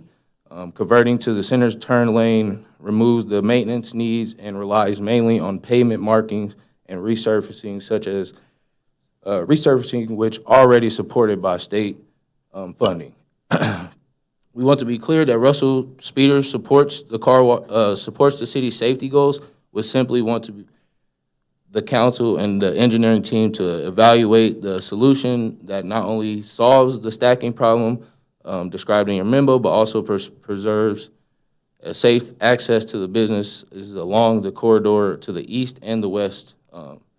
We stand ready to assist with data or day-to-day operational insight as needed. And we thank you for your time and continued commitment to making Burlington Street a safe and possible way for all of those to use. Beautiful, thank you, and that was worth the wait for me to hear you give that presentation. Yes, sir. Very good. Thank you for coming in with some ideas, Councilmember Saper.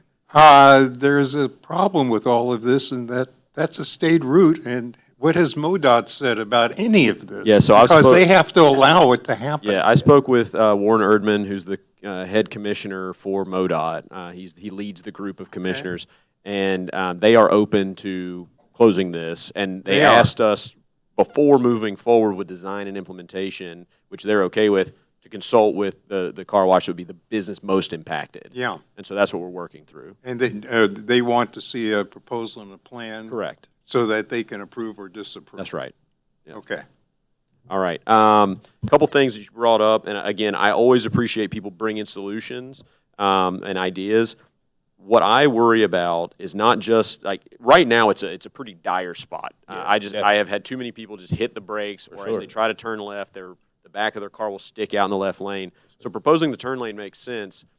What I also see is as people are turning left into the car wash and kind of hitting that wiggle. That once you get on property, you're turning right pretty hard. Yes, sir. There's also people stacking in the right curve. What's it called? Yeah, that shoulder right there. They're stacking on the shoulder, so nobody knows who's next. Gotcha. And then they're sticking out into the right-hand lane of southbound Burlington, Gotcha. waiting for that to clear, or the next person to get scanned in, or go through the sales pitch. Yep. Yes, sir. And so how we usually try to mediate that is by having our unlimited members come through that the other northbound intersection area, and we try to push our cash card or card members now that we don't take cash, but we try to push them to that second entrance, which kind of has them double stack until they hit the curb and come into a single line. So and it queues up, and it's just when the people make that turn, that left turn, that it really becomes troublesome. Removing medians in that area, or even stacking a turn lane. If you stack a turn lane with 2, 3, 4 cars, it pushes the thing back. On nice days, that car wash is real busy, as you've noted, and congrats on that. Yes, sir. It's very, very busy. So we would effectively just be pushing the problem back a couple cars. It's often people waiting at that spot. Yeah. And then removing the median altogether, while, again, I appreciate you bringing the cost-saving potential to it and not having to landscape and all that, we're then encouraging people to make turns across 3 lanes of traffic at unsignalized spots. It creates, by road design standards, a pretty tricky and dangerous situation. That's fallen out of favor more so, especially on roads with 6 lanes. Yes, sir. Yep. But all worth considering. And then the U-turn, I believe we have correct me if I'm wrong, no Both U-turn sides, sign no at U-turn. 23rd. So if you get At up to the that light as signal well. at 23rd at the light, Yep. I don't know if we can look at, I don't know why it's a no U-turn, but something we could look at is, do we allow U-turns at that spot?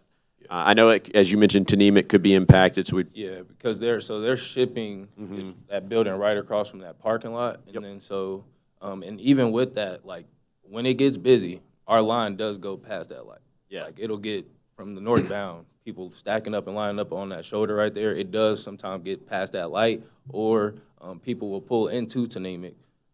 to make a turn and turn and turn, and try to get in between the customers as well. So yeah, it definitely bothers. didn't want It certainly does. What I would hope is if we close it off, you get people making plans and taking alternate routes through the next street over Buchanan, and then coming back around by Quick Trip or another, planning their route. Because you're right, the demand does not go away. We close it, people still want to get there. Exactly. Giving them a route. Did I see Chief Freeman grabbing a microphone to make a comment? Yes, sir. In Missouri, it is illegal to make a U-turn at any traffic-controlled intersection. Period. Really? Period. Yeah. That's state law? State law. So Can MoDOT change that? I guess MoDOT can do what MoDOT does, but that is the state law. Oh, wow, okay. Yeah, and lots of problems here. And I know you've considered them all. Sure. You know, if you close it down, you're going to stack them up to 23rd. You're going to be potentially encouraging people to make an illegal U-turn, impede on Tnemec's property, all points brought up. You know, the stacking is a problem in and of itself that we've turned a blind eye to for a number of years because that's a shoulder. You're not supposed to drive on a shoulder. Sure. Not supposed to stack on a shoulder. A lot of things are not supposed to be done there that we're allowing to be done for this particular business. So Sure. all things to consider, pushing more people from the south, if those are closed off, and more burden onto Armour Road, more burden onto 18th Street, which is also not a very safe intersection to turn at because of the stacking that Unsignalized, occurs yeah. there with the, Yep. the parking at Chicken and Pickle. So, Yeah. I mean, it's a very, very, very complex issue, and I do applaud you for at least trying to have the conversation to see what we can do. Yeah. Be more open to a temporary fix to see what happens versus a permanent fix of concrete and barriers and whatever. So I floated the temporary fix to Mr. Erdman, and he was resistant to like tossing a Jersey barrier across that opening just to, people now have to go past it. What are they going to do? That was my thought, and I don't know why it was a no, but it seemed like a pretty firm no. We could ask again. Maybe you could ask. You're a little more intimidating than me. So you're the one making a left turn where you're not supposed to. I don't turn left on the northbound side. Let's be clear. Okay, I appreciate the input. Does anybody else have questions for car wash reps while we got them here? We'll keep the conversation going. Thank you for being here and being patient with us. No, definitely appreciate you guys. Yeah, thank you so much. Thank you too. All right. So going forward, Mike had proposed getting this studied a little bit so that we have some design aspects, and then have the discussion with MoDOT. Is this something that council wants to pursue? I feel like I've had multiple neighbors just because that is Ward 1. So neighbors who live like on the residential streets pretty close to that have had quite a few. Close calls? Yeah. Yeah. I hear it pretty regularly asked for. Yeah, it's been a problem for years, maybe decades. And if we can find a solution that pleases all parties, particularly MoDOT, they are hard to please sometimes. If we can come up with something, I say move forward. They've shown a willingness to work with us, so that's good. Any other thoughts on this one? Go ahead and have it. Do you want to bring, I don't know if we scrubbed it from the memo because we talked about the design, potential design cost to have it engineered. We can do a task order under professional services if that's what council would like. If it's 50,000 or less, then Yeah, it it's could be something that I approved. can initiate. And It's we always have- nice to have a thumbs up, thumbs down. We have some concept drawings of those intersections, right? There are from the original Burlington cycle track. That's right. That was part of that. There are some additional improvements that we've initiated conversations with Mark for a potential grant for some of those around where Seaberg's is. As you're going northbound on Burlington, turning east onto Armour there at Seaberg, where that would become sidewalk instead of curb it kind of the over. old driveway. There's a drainage portion of the entrance to IHOP and Bloom. It was part of that, and then unsignalized intersections along Burlington, which. Yeah, I don't know if these we want were to in go there. all the way to nerfing No, every right. unsignalized intersection yet, but These two these two specifically, having them, and 21st being the priority. 20th, I think, is important, mostly because I drive recklessly, it seems. But I think having that one drawn up and proposed to MoDOT as a first foray into it would be a useful thing to do. That'd be the focus of this, would be 20th and 21st. And what are the alternates, the results, but also the alternates for those being closed. I mean, with those being closed, then what else can we do, as Mr. Powell had mentioned? Did you have anything to add, Anthony? I saw you nodding along, clicking away. No, not really. I mean, I agree with everything being said.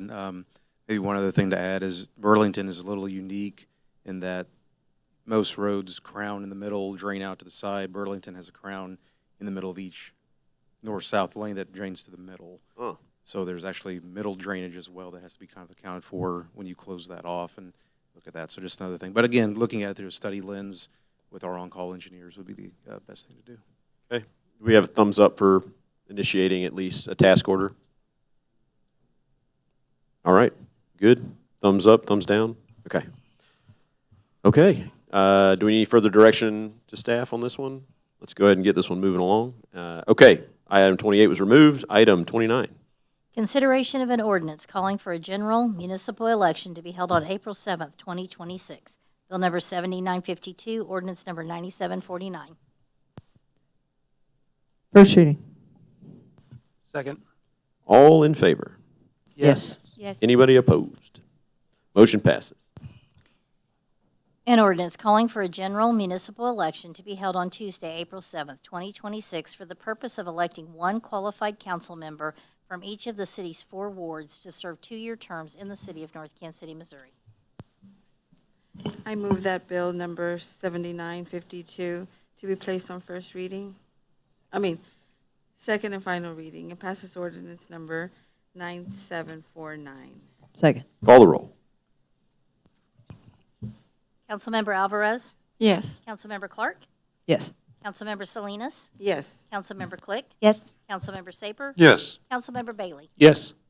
An ordinance calling for a general municipal election to be held on Tuesday, April 7th, 2026, for the purpose of electing one qualified council member from each of the city's 4 wards to serve 2-year terms in the city of North Kansas City, Missouri. All right, you heard it here first. April 7th election. When can candidates register? Starts December 9th. December Goes the through 9th. 30th. Okay, if you are one of the people watching this meeting, I'm looking at you.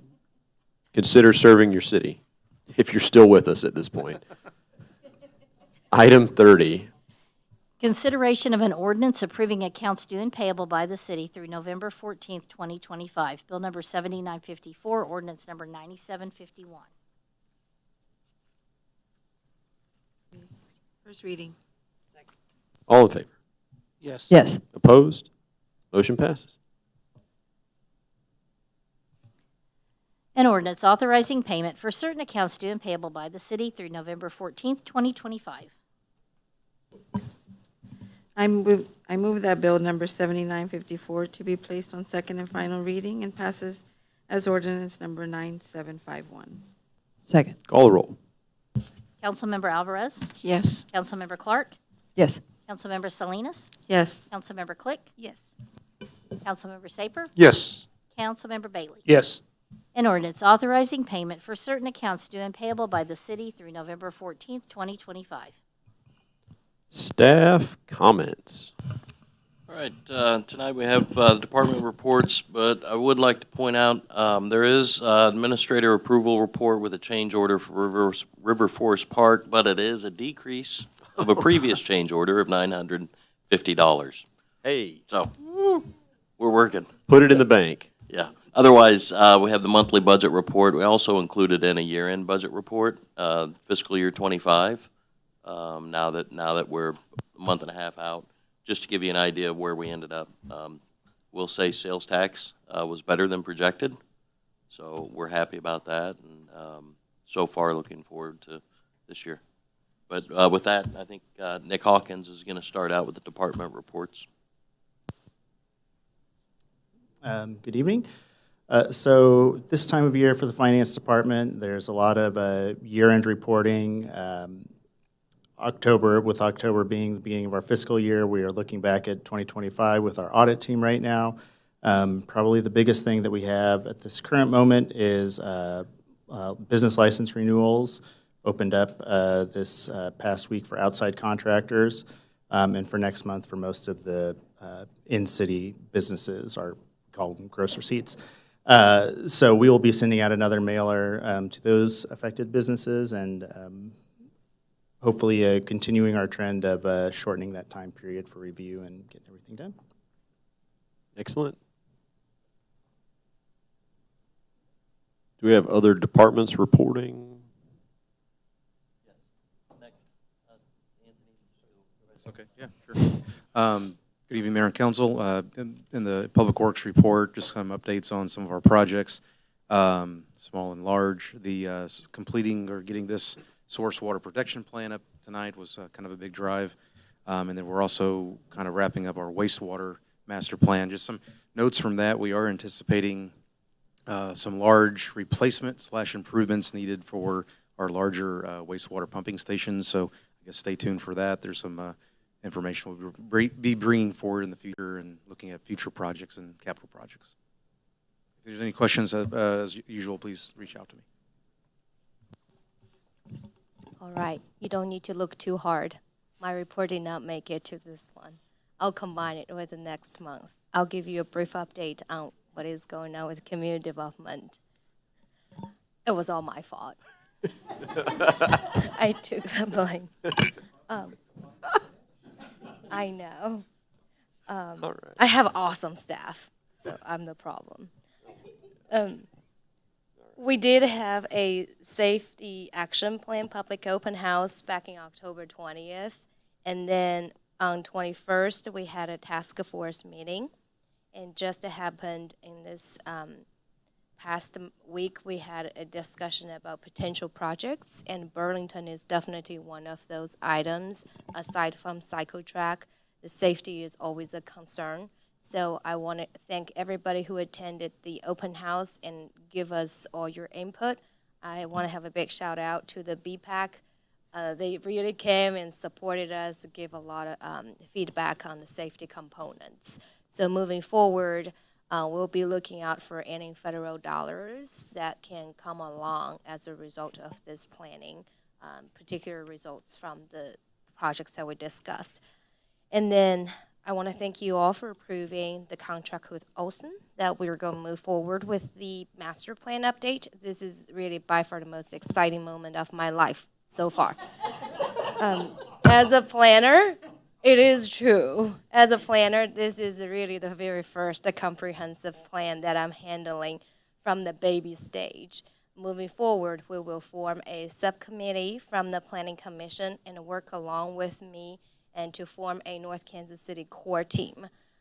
They will be the one really oversees every single step, and you will all be invited for this or that type of public engagement activities.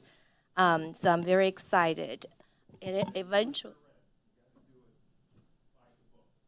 yeah, that's right. And then at the end of the master plan, what it does is essentially it will initiate a zoning reform. So if you're asking what does this document really do, it doesn't identify capital improvement projects, but it identifies our code that help engage and project and enforce our vision for our future growth. So this is why this document is very important. I'll say a little bit more, and if you're interested in that, welcome to the Planning Commission meeting on December the 4th at 6 o'clock right here. We'll be there. Along with all of that, we have launched a set of online permits that for citizens and businesses to be able to apply remotely. There is a small convenience fee if you choose to pay the bill online.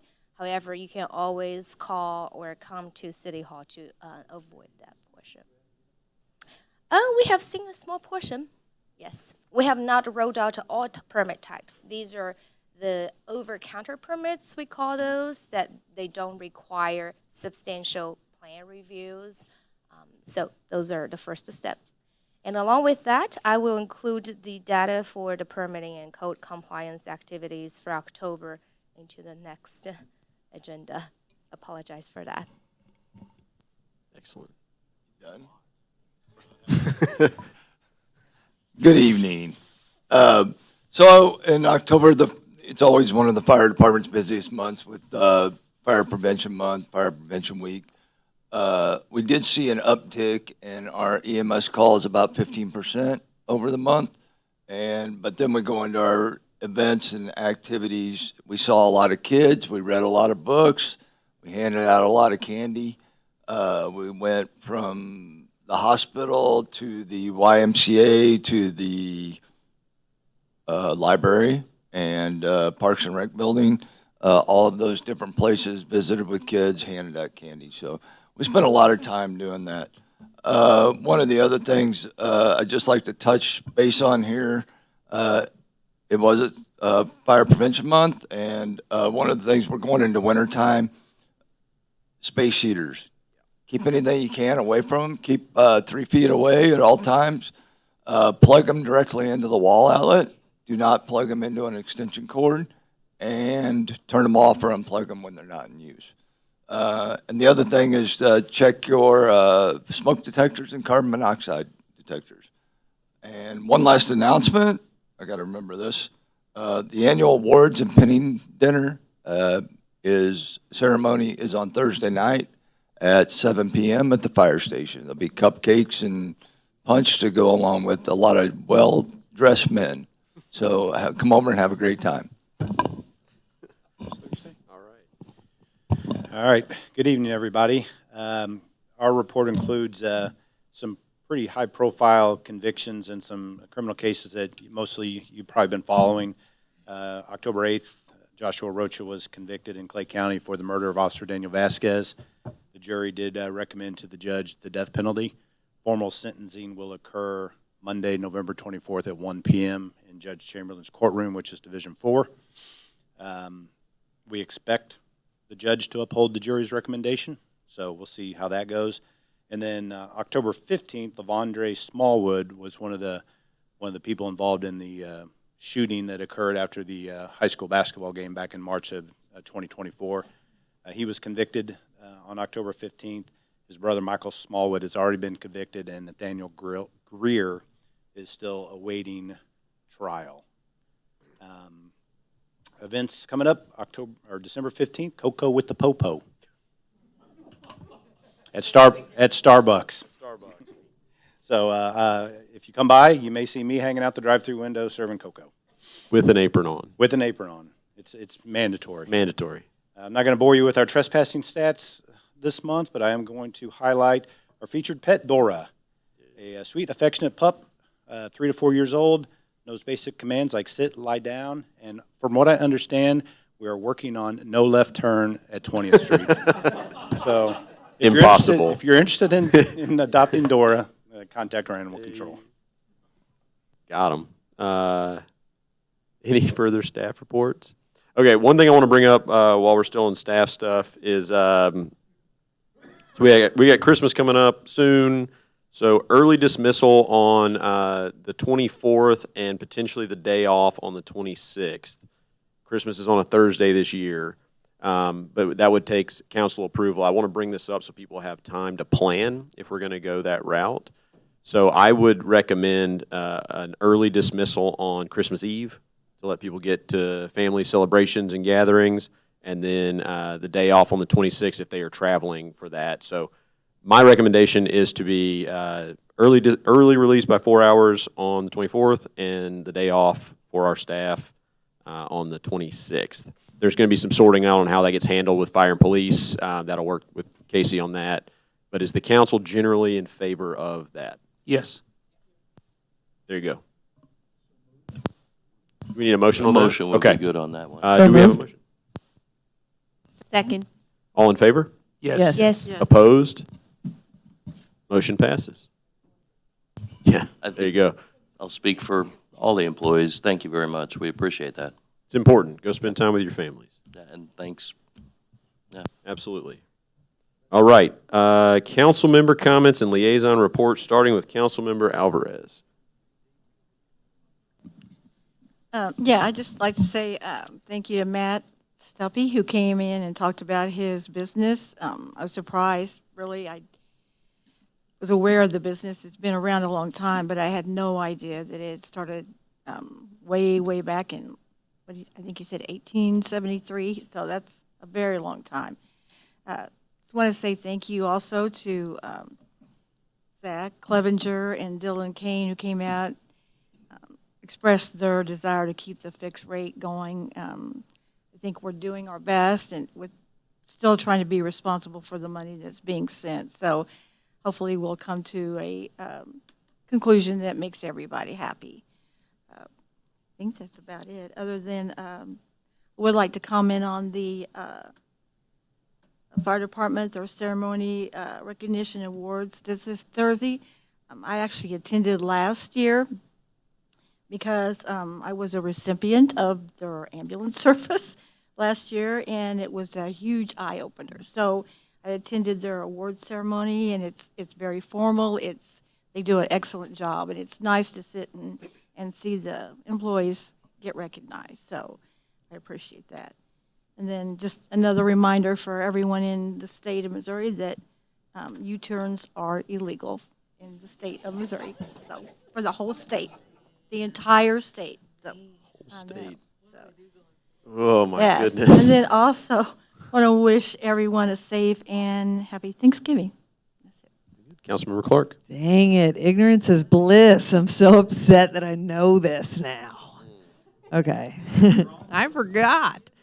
I'm pretty pumped about the source water protection plan. I know we got to wait and have that come back to say, no, for real, but let's like already, if somebody's coming forward to be like, can I sneak this project in? We kind of know where we're headed. Let's not approve that yet, right? And what else? Loved hearing about the success of the BPAC walk audit. I really appreciate the Fine Folks Award for stepping up to assist. That was great. Very impressed. River Forest Park's killing it. And I'm just so happy to be witness to your moment of joy. I won't let your kids know that trumps their existence, but I'm excited for that. That's it for me. Councilmember Salinas. Just everything that's been said, and happy Thanksgiving. Councilmember Click. Gosh, I thought I had another second. Happy Native American Heritage Month. Start with that. December 5th is also the mayor's Christmas tree lighting, which is so fun. And that same night, the high school is having their multicultural festival, which I have not been to before, but I've heard wonderful things. So excited to go to that. I believe SEAC is going to have a booth there as well. So for anyone in the community who wants to come have a chat, just get more engaged with local government, come on by. I think there's going to be some goodies. I don't know what they are. Candy, bags, I don't know. Don't quote me on that. Yeah, something really exciting things. It's been tonight in particular. It happens every meeting, but it was really fun to hear such interesting occupations tonight, especially a hydrogeologist and a greenhouse manufacturer. It's just kind of fun. Anyways, that's all. Thanks. Councilmember Saper. I cannot top that. I'm seconding it.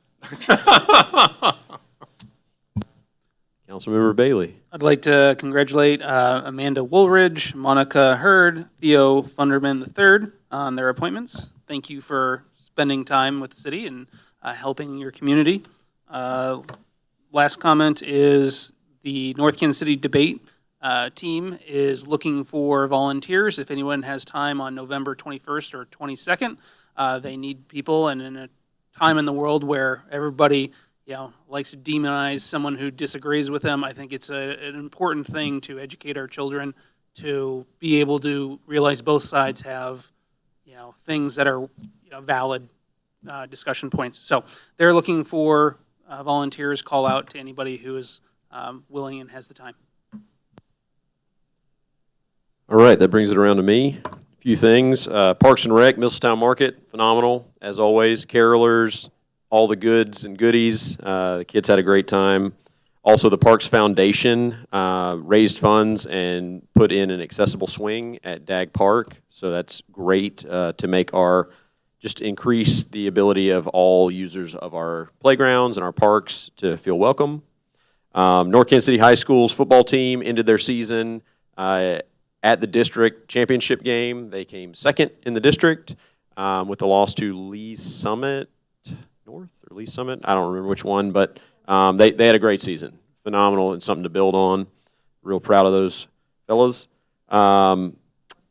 Harrah's donated a little over $7,000 to the YMCA's food pantry and brought a huge load of food to restock the pantry.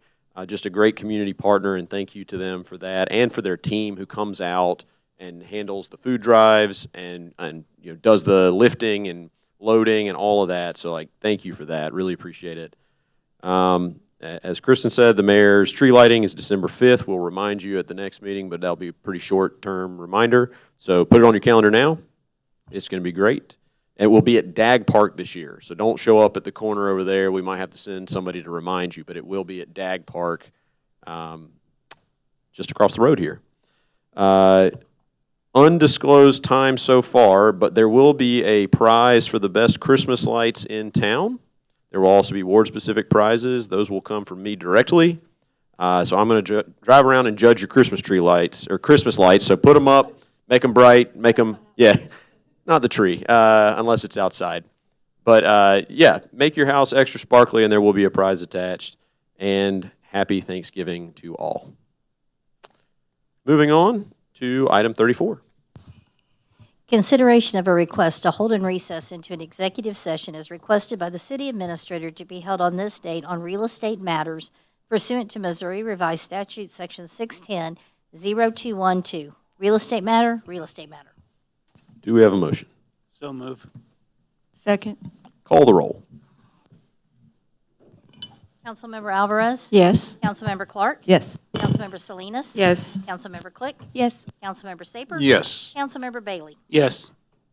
2 hours on the nose. Not too bad. At this time, the live stream in Channel 2 will cut off. There will be no further votes or business this evening. Thank you for tuning in.